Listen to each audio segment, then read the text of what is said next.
Welcome to Dysfunctionally Yours, the podcast where we embrace the chaos, laugh through the struggles, and find hope on the other side of trauma. I'm your host, Brittany, and if you've ever felt like your life was a beautifully messy roller coaster of dysfunction, trust me, you're in good company. Here, we'll have real, raw, and sometimes ridiculous conversations about mental health, relationships, and healing, because let's be honest, life isn't always pretty, but that doesn't mean we can't come out of it stronger and maybe even smiling. So grab a cup of coffee or a glass of bubbles, and let's navigate this wild journey together, dysfunctionally, but never alone.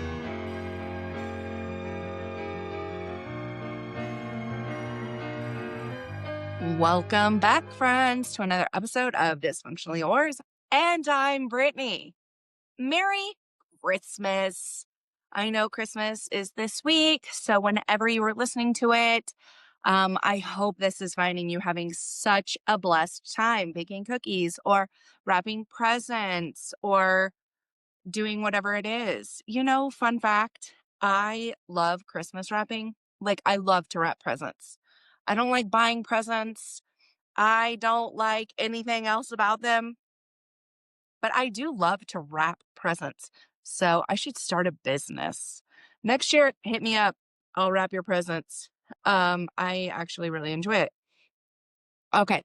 So this week, I will say I love the interwebs and hate the interwebs for various different reasons, right? So this week I was scrolling around the land and, the guy, Luigi, who killed, who was a homicidal murderer. I saw so many things online about him and women and gay men just goo goo gagaing for this man to be set free because he's so hot. And just the level of inappropriate comments about I let him kill for me too. What? Like I was about to be done with the internet after that because I was really, really a little bit befuddled about how simply because somebody is good looking, it's suddenly okay to be a murderer. I don't know if that's okay. But then as I continued to scroll and I saw a picture of a wet owl and it really made me laugh. And I was like, is that real? And the sad part is anymore, you don't know what's real and what's AI anymore. Hi, I am not AI. My name is Brittany and I'm a real life human. Uh, but so there was some of those very fun, exciting things um online, and I found great humor in them actually. There was also um this moment, I have to say. Okay, because as you can imagine, I well, hold on before I get there. I also saw something while I was scrolling. This th- um they made a 3D leg for a one-legged duck. I posted it on the Dysfunctionally Yours Instagram page. It made me happy. Like, what a better use for unnecessary items, right? Like, does anybody really need a 3D printer? No, they do not. And also, if you're using your 3D printer to create prosthetic legs for ducks, I support you. I support you in this. I don't know if you know this or if this will even, if you could even comprehend this or believe it. I'm pretty dramatic. I am a pretty dramatic human being. It's a shock. I know. I'll let you recover. But the other day I went to go sneeze and it was I don't have a big sneeze anyways. I have a lot of buildup for the sneeze, but then the sneeze itself is actually pretty anticlimactic for all of the that goes into my sneeze. But all that being said, I went to go sneeze the other day and it was this great big like very, very dramatic thing. And then the sneeze actually came out, and no lie, the sneeze was like, chew.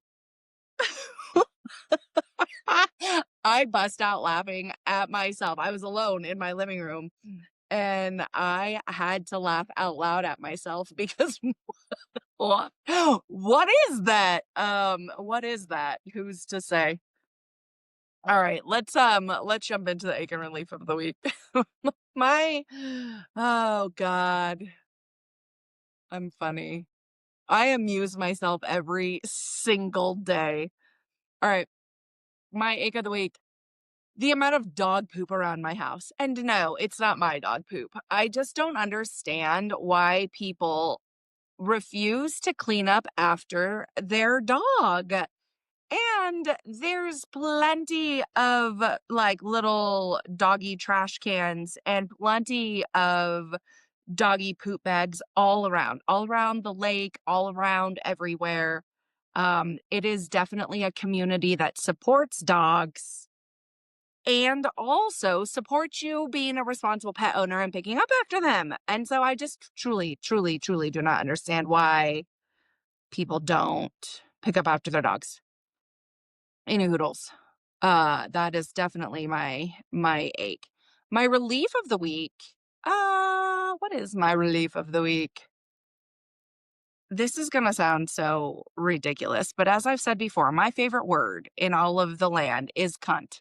Like any opportunity to throw cunt into a sentence, I'm here for it. I truly, truly am. Um, I do know that it's not everybody's and that it's sort of like nails on a chalkboard for a lot of people. I was out at a holiday happy hour, which was a great time and also a relief of the week. But I was out at this holiday happy hour and I was having a chat and I was telling this story, and in my story I like threw out cunt twice aggressively and kept it moving. And I woke up the next day as the overthinker that I am and was like, "Oh my God, did I offend everyone I know by saying this?" And so I had to go back and apologize, like, "Hey, sorry to anybody that I offended by using the word cunt multiple times." The relief in all of this is that everybody was like, "No worries." No worries. We really appreciate a well-placed cunt. I was like, yes, I knew I was surrounding myself with all of the best human beings. So, it's great to be valid. It's great to be validated, even when we are a little bit unhinged. So, that leads me into, as I'm talking about the um interwebs being, ridiculous or whatever. I had posted a clip from last week's episode and it was sharing a moment of this segment. It was sharing a clip of the episode. What words? Um about the quiet grief of parenting adult children. And the interwebs had thoughts. I will say it was also clearly people who had not listened to the actual episode and took a clip wildly out of context. And that says more about you than it does about me.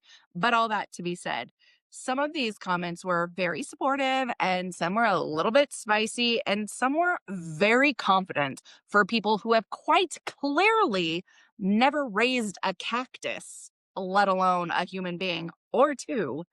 So instead of spiraling quietly like a demure lady, I decided that I was going to address this in a feral AMA. Because that sounds on brand for me. Um, Also, why would I have matched that energy? Like, I'm not a keyboard warrior. I'm gonna come out here and I'm gonna say the things, and I'm gonna say it to your face to face. This is face to This is face to face, or my face to your ear, whatever you want to say. It's like whispering sweet nothings into your ear. Anyway, let's do an AMA, a holiday AMA. So here we go. Why do the holidays make everything feel heavier? Like starting strong. We're starting strong. All right. I think as I've talked about in my past couple of episodes, like in grief episode and talking about loneliness and things like that, I think the holidays just bring up a lot of memories. And then society puts a lot of expectations on people, on uh well, is there something in my eye? I think so. Um, Parents, people, individuals. And, and then we do that comparison thing. We know we shouldn't do it. We know we shouldn't compare ourselves to what we see on social media. We know we shouldn't compare ourselves to what we see in movies. And honestly, we shouldn't compare year to year within our own family dynamics, but we do. And it just kind of becomes this emotional overload. So I think that's why the holidays just feel so heavy. That's just my take on it. I think memories and expectations just play a big role in it, I think. Um, is it possible to love your kids unconditionally and still feel hurt? Yes. Yes. I don't care if your child is 3 and just learned the word bitch on accident and called it to you, or if your child is 26 or 44, right? I don't think that it actually matters. I do think that as a parent, you can love your child unconditionally and still be a human being and have feelings, and they can still be hurt, right? Love does not equal emotional numbness. You're still a person. You're allowed to have your feelings hurt. And then you're allowed to, brush yourself off and try again. We can do, right? It's fine. Um, is it okay to lower expectations around family during the holidays? Disclaimer, I'm going to answer this with my own personal opinion, not what your therapist might say or your personal feelings are. Me personally, I think that I have tried hard to lower my expectations, and it makes me angry and I lash out and I get upset that people still aren't meeting them. Like, hey, I've lowered my expectations and you still can't meet them. And that's a me problem. So I think lowering your expectations just simply because it's the holidays, my answer would be no. I don't think you should ever have to lower your expectations. I do think that you need to do some of your own personal self work to be like, hey, this is who that person is, and come to this radical acceptance of who somebody is and understand that you can't change them. And in that, turning around and determining if you personally can handle going into family dynamics and it being okay. So it's a you thing, I think. We shouldn't be putting expectations on people. I know that we do. And then therein lies like boundaries and blah, blah, blah, blah, blah. How do expectations change when kids become adults? Well, if I knew the answer to that question, I might have an easier time with my children as adults. Maybe. I I think the expectation changes because, right, you as a parent also have to accept the fact that you don't have control over a situation. These are adults. They're allowed to make adult decisions. Their adult decisions are not solely focused 100% around you anymore because adult children have their own adult lives, right? They're not in your house, presumably. Um, they're not following your rules. They're not, they're living their own lives and they have to forge their own path. And so as a parent, you have to take a step back and that changes. Um, I think that children that become adults that is probably equally as hard of a task as an adult, right? As the parent, it's incredibly hard as a parent to suddenly realize all of those things I just mentioned. And as a child, you've been a child having somebody make decisions for you, having somebody to pick up the pieces for you, having somebody tell you where to go, what to do, having somebody figure out all the problem solving for you, and really just like keeping you very sheltered under this little, like, the umbrella of home. And then an adult child goes out, is resentful of all of those things, right? Like, hey, I don't want your rules. You're not the boss of me. You can't tell me what to do. I'm not going to follow your rules anymore. You're not in charge anymore, mom. This is my life, blah, blah, blah. But then also, they still want you to have problem solving skills for their lives when it's convenient. And they still want financial help from you when it's convenient. Um, and so I'm saying I think that that's probably a tough shift for kids to make into, like, as you're entering adulthood, like, where is the cutoff in that? So I think expectations do change on both sides when kids become adults, and it is a learning process. There is a learning curve. I think it takes a whole lot more communication than anybody really realizes and actually puts into it, because we just send our kids off into the big bad world and hope that everything we've done made them capable enough humans in the adult world. But like, I don't know that your job is ever truly over as a parent, or at least maybe you expect that it's never truly over as a parent, but then kids expect that it is over. I don't know.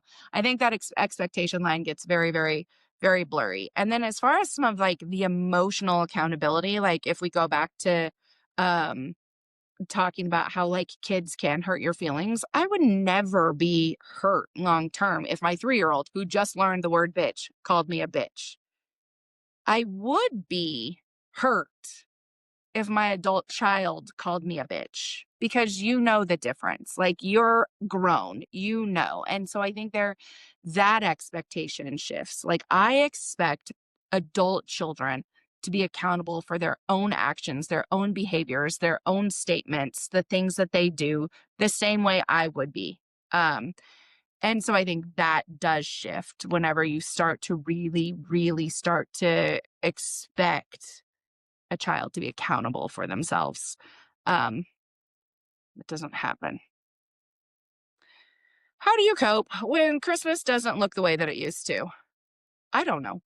I don't know the answer to that question because I don't know what Christmas used to look like, right? I've had so many different types of Christmases. I had Christmas in foster care. I had Christmases that were great, surrounded by tons of family.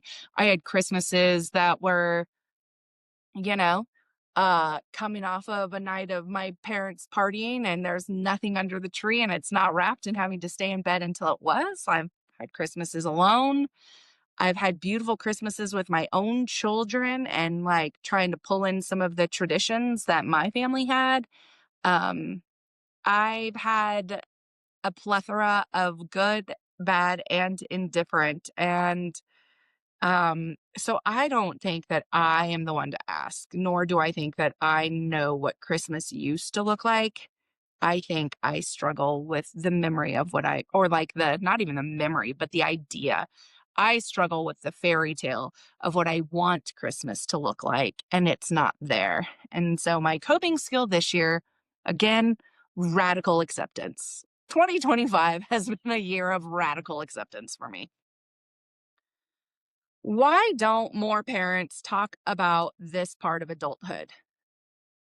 I imagine the adult children piece is probably where this question is pulling from.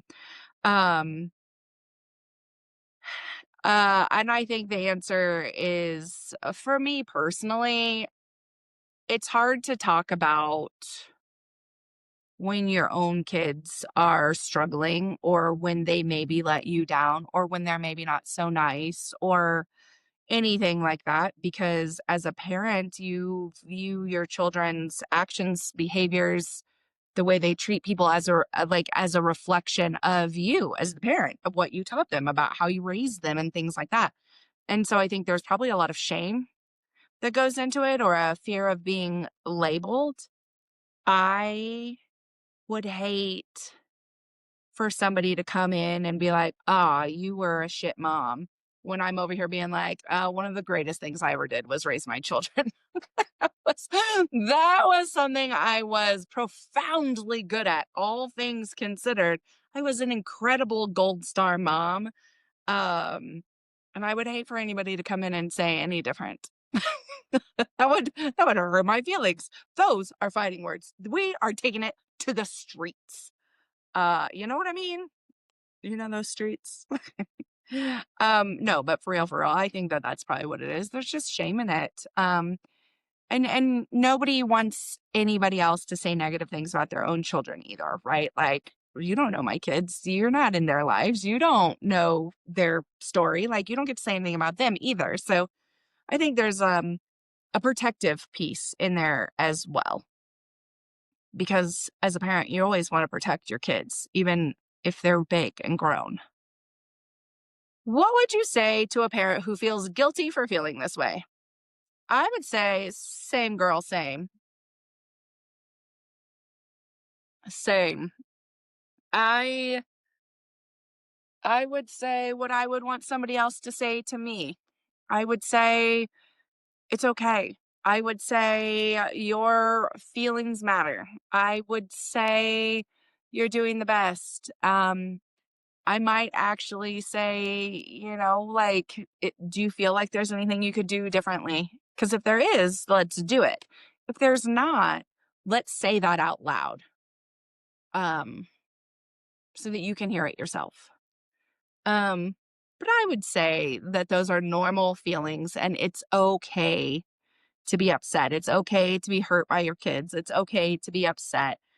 It's okay to be a human being. Imagine that. It's okay. And it does not mean that you love your kids any less, at all, ever, never, ever, ever. Being a human being does not mean that you suddenly love your kids less simply because you guys are going through a moment. Is gratitude something parents are owed? No, I don't think gratitude is owed by anybody. Um, I know where this came from. This was actually on one of the clips. Um, about, how they don't owe you anything. And it's kind of like, no, I don't think that my children owe me anything in the sense of like being grateful or that gratitude. But I do think being like appreciative and not being an outright dick is something, right? Like being an emotionally responsible, an emotionally accountable adult human being, um, that you're not just saying things that are hurtful or harmful, that you're not just acting in a way that's hurtful or harmful with no regard to it. So no, I don't think that you are, as a child, regardless of how old you are, I don't think that you are required to be grateful, or required to express gratitude. But I do think that's a little like some appreciation can be thrown out there where appreciation is due. Do you think adult kids just don't realize how much parents carry emotionally or financially? Well, yeah, I do think that. I do think that adult kiddos just don't really understand and won't, right? And I know that this goes across the board. Like, this isn't just like a me thing. Like, this was also, I remember my own parents being like, you'll understand when you have your own kids. You'll understand when the boys get older. You'll understand, like, having this full confidence that I'll understand at some later moment in time, whatever the situation was. Um, and I think that that's very, very true. You don't really know a lot about parenting until you've actually done it and gone through the highs and lows and the trials and tribulations. So I think just because a kid is, developmentally blind It doesn't mean that they're intentionally cruel, right? Just because they don't see it, I don't think that they're always intentionally being cruel just to be cruel. Like, this is just kind of the way it works. And sometimes you just don't know until you know. As a parent, I think it's hard to get there, though. It's hard to wait. It's hard to sit here and be like, oh my gosh, one day, Billy, you're going to get it. Can that day be today? Right? You don't know. Why do family dynamics resurface during the holidays? I I think I don't know. That's probably a loaded question. Again, I can only speak from my lens, and my lens is a very dysfunctional and broken lens with a lot of dysfunctional, broken fragments and family members and stuff. And so I think whenever you start putting more family together than is normally together, there becomes a little bit of pressure to put on a show or to act differently. Um, and to keep what is yours in your own closed walls, but don't take it outside into somebody else's four walls. So I think that can be tricky.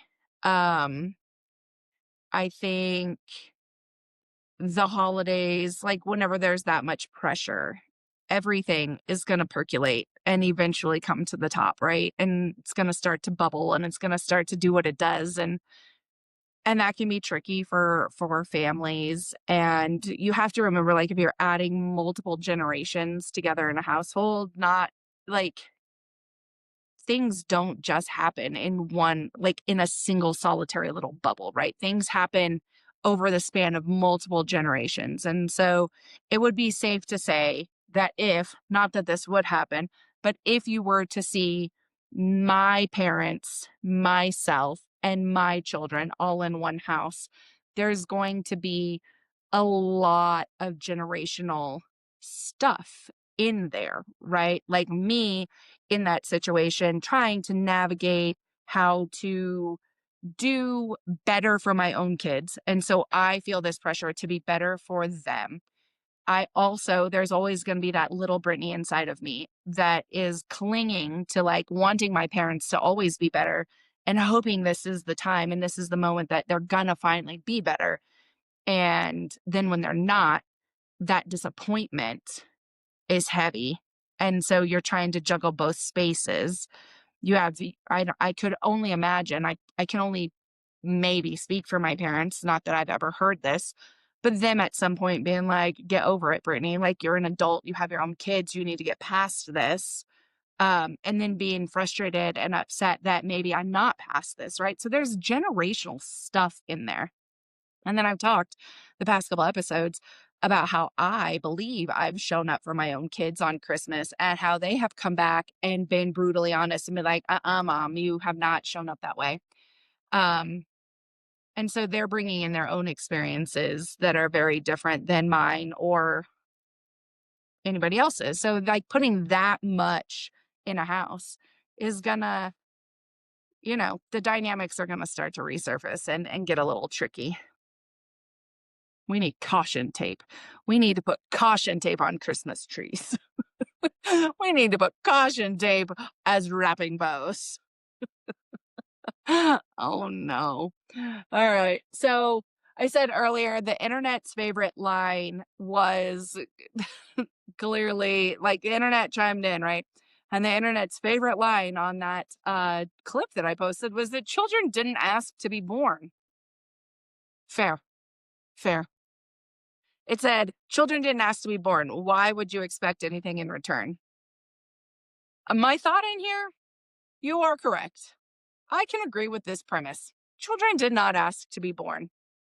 And this is why I said early on, clearly these are people that did not listen to the entire episode. They only listened to that clip and decided that they were going to be like keyboard warriors because nobody was expecting anything in return. And again, we're talking about adult children. We're not talking about a 5-year-old that didn't come and say, thanks, mom. Like, it's bigger than that. It's deeper than that. And so for that, I would say if you don't know what you're talking about, maybe you should not. But I can't agree with that premise, right? They didn't ask to be born, so we shouldn't expect anything from them. But I do think that we can expect just to be treated with kindness and respect, with maybe some appreciation from time to time. And I think, again, the same way children are allowed to have their feelings about every circumstance that comes their way, so are their parents. Parents are allowed to have feelings. We're allowed to, and those feelings get celebrated during certain moments, right? Like it's normal. If you're sending your kindergartner off to school and you're crying because you're like, "Oh, she's growing up. I'm so sad." Parents are like, "I know, it's so hard. It's so hard," right? Um as they start to grow up and they go on their first date or they go to prom, it's like, oh, they're getting so big. They're growing up so fast. And then you send them off to college and you are no longer having kids in the house. And it's like, oh, must be so hard to be an empty nester.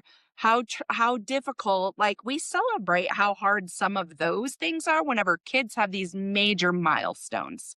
And while we assume that these parents are happy for their child. Nobody's over here asking, like, but are you happy for them? We just are assuming. We're assuming that because you're crying as your kid's getting off to kindergarten, that you're happy for them and also a little sad to see them grow up. And there's something very bittersweet in like sending them away and a little bit scary because let's be honest, school is scary these days. But like, we're not questioning that. So it's one of those things like parents are allowed to have other feelings about their kids when it's hard or there's difficult moments or their kids are just wild or unruly or not picture perfect little humans because they're trying to figure out this world on their own. Why are we assuming ill intent there? Like you're allowed to be sad as a parent too and allowed to have feelings. So like let's allow parents to have feelings, period. Like feelings from a parent shouldn't have to have like disclaimers or pretty bows. Like it's allowed. You're just allowed. You're just allowed. I give you permission. Okay, thanks. Um Also, again, clearly people asking these have not raised a cactus. Cactus wouldn't let you hug it either. Um Isn't isn't this just parents wanting credit for doing what they signed up for? Like, again, no. Like, I don't think parents want credit for anything. I think parents are allowed to have feelings. I think parents are allowed to go through all of the emotions that come with it, the good, bad, and indifferent. Like, you don't always just have to love the experience. You don't always have to think every day is a great day. You don't always, I have the hiccups. You don't always have to pretend everything is okay. Like, let's just not. And it's not about wanting credit for doing what you signed up for. Um, I don't know what you signed up for. You signed up to meet basic needs, in theory, I guess, like as a baby to meet some basic needs. But again, when they start to get a little bit older, is it still mom and dad's responsibility to provide food, clothing, and shelter? No, it's not actually. And I have to wonder, like, how do these people that are saying these things to me online, honestly, how are you talking to your own mom? Tell me. Find her.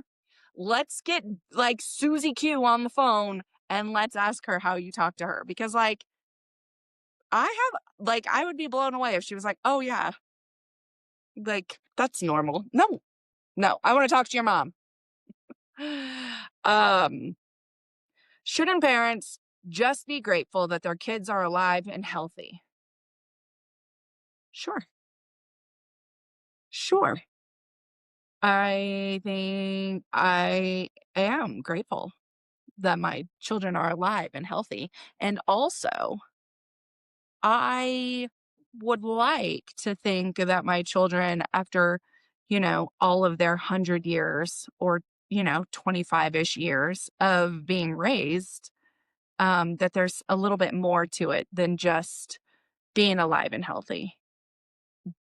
Right. I don't think I don't think that we can have all of these, Ted Bundy. Is his mom allowed to just be like, well, he's alive and healthy?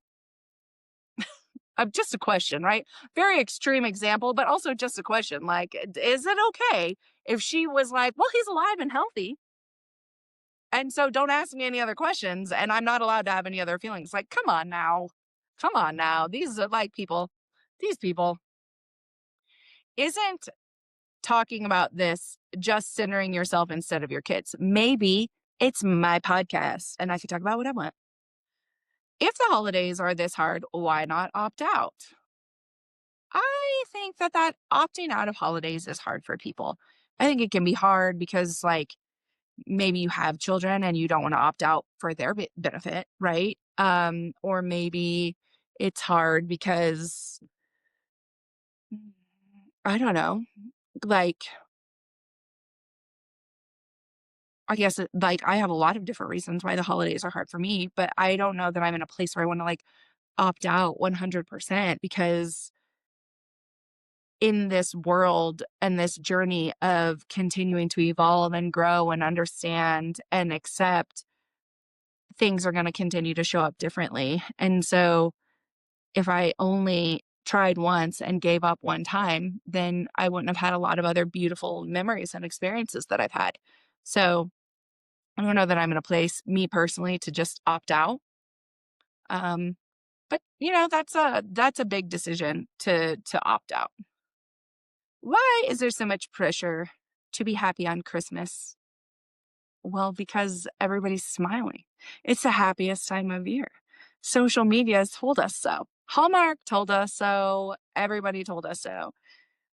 We want to be happy. We want to be happy for those around us. We want to be happy for our children. We want to be happy for our friends and our extended family.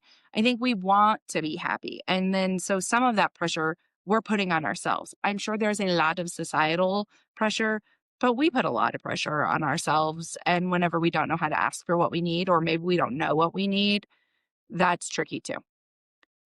What's the difference between being alone and feeling lonely during the holidays? Well, I did talk about that a little bit in the last episode, but I think bottom line, solitude can be peaceful. So being alone, it can be peaceful. And loneliness makes like you feel unseen. You feel unseen by the people around you. What is your least favorite holiday phrase? I don't think I have a least favorite holiday phrase. I stand by that I love the holidays from a distance now. Like, I love the holidays. I love the Christmas trees. I love the things. I love the idea that it's lovely and wonderful and wholesome and all of that. So I don't have a least favorite holiday phrase. I love the holidays. Maybe they're just not like something I'm good at, but I do love them. What do you like most about the holidays? My nutcrackers, my Christmas tree. I love nutcrackers and I love my Christmas tree. I was like, oh, I'm going to have to take you down in 2 weeks. I'm so sad. um, so yeah, I mean, I love the holidays. I'm a little bummed we won't have a white Christmas in Colorado this year. Um, but whatever. All right, I did throw together a quick little lightning round because I don't know, they're fun and I see them on other podcasts. So I have a Hallmark movie or reality TV. Reality TV, 100%. I want to watch somebody else's chaos that's not mine and it's not mine to fix. Big family gathering or small circles. This year, I would absolutely say small circles. I've had lovely, beautiful, beautiful Christmas experiences thus far throughout the month of December, all with small circles, and every one of them has been just delightful. Holiday cards, yes. Not that I've sent them in like 122 years. I was going to. I even have a list. I have like an address list of who was going to get them, and I did not buy them, and now it's just too late. So we'll try again next year. Eggnog or wine? Uh, Wine? Obvi. New Year's resolution. Survive December. We're going to get there. We're almost there. We're in the home stretch. So, all that to be said, if this season feels heavy, you're not doing it wrong. at all. If you love your kids so deeply and still feel hurt, that doesn't make you selfish. That absolutely just makes you a human being, and it's okay. And if your holiday win is simply getting through it with your walls, literally, boundaries and sanity intact, I see you. I see you. I see you. I hope everybody has so much fun this week in whatever that needs to be for you. Don't forget to take time and space for you. Remember, you can take a minute, you can take a beat to just take care of you and then show back up for everybody else the way that you want to. It doesn't have to be long, but you matter, and showing up for yourself is important as showing up for your kids, your loved ones all around you. So, new episodes come out every Monday. I hope, again, you have a happy holiday. For those of you that don't celebrate Christmas, I hope that you're enjoying December. And with that, don't be afraid to be great. Toodles, poodles, bye.